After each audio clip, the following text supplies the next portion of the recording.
Hello and welcome to a Higher Plane Games review. My name's Simon. Today's game we're going to be reviewing is Lucid.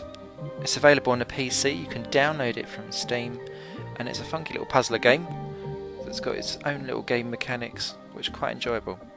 Let's take a look.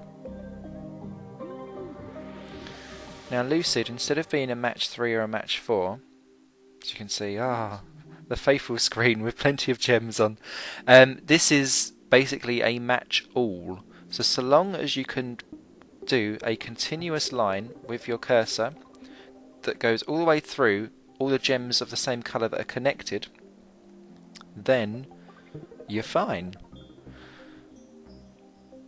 Now, the problem with it is that you can't double back on yourself and you can't leave any blocks that are connected of the same colour behind.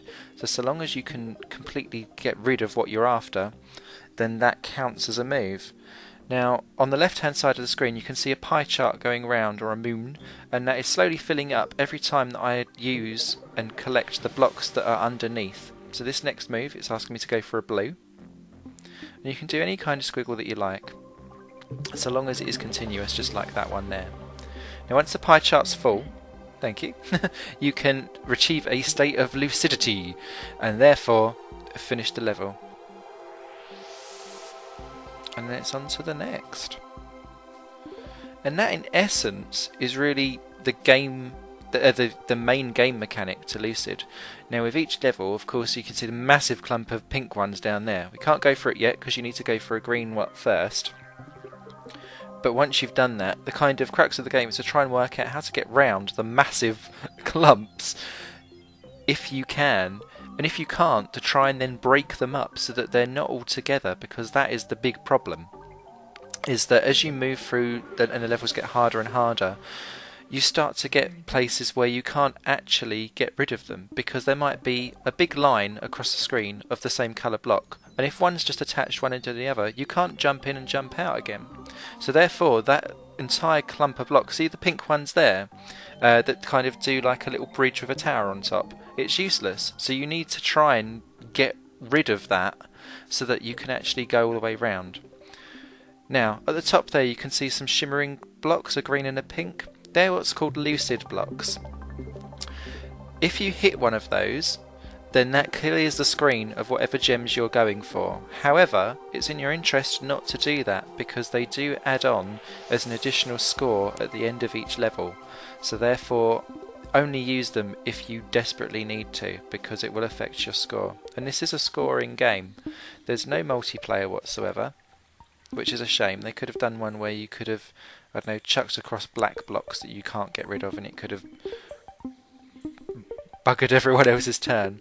But as you can see, this little smiley face level, which I've only just noticed is a smiley face actually, trying to get round and get rid of stuff, half the fun.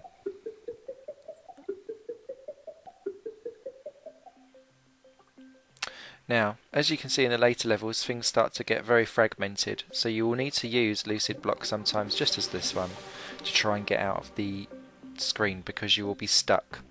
However, as you can see, like the orange ones up the top there, I can't get rid of those because there's no way I could actually get rid of all of the blocks without double backing on myself. So, kind of self-explanatory. With the lucid blocks, so long as it's the same type of block that you're looking for on the left hand side, your multiplier stays exactly the same. If you use a different type of block, that breaks your multiplier, and then you've got to start from scratch. But as you can see, collecting massive loads of the light blue blocks is really hampering this level. So again, a lucid block is good to try and get rid of that.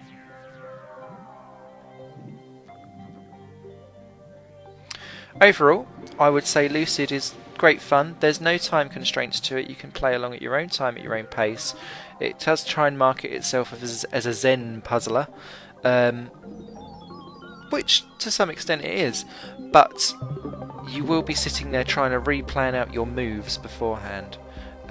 So therefore it's not quite as zen as it says that it is. I've really enjoyed it. It takes you a couple of hours. There's about 12 or 13 Steam achievements that you can collect on the way. And yeah, this will suit anyone that enjoys their puzzlers and is looking for something that's of high production value and you can drop in and out quite easily with. Thank you for watching. I hope you join us again for another review on Higher Plane Games.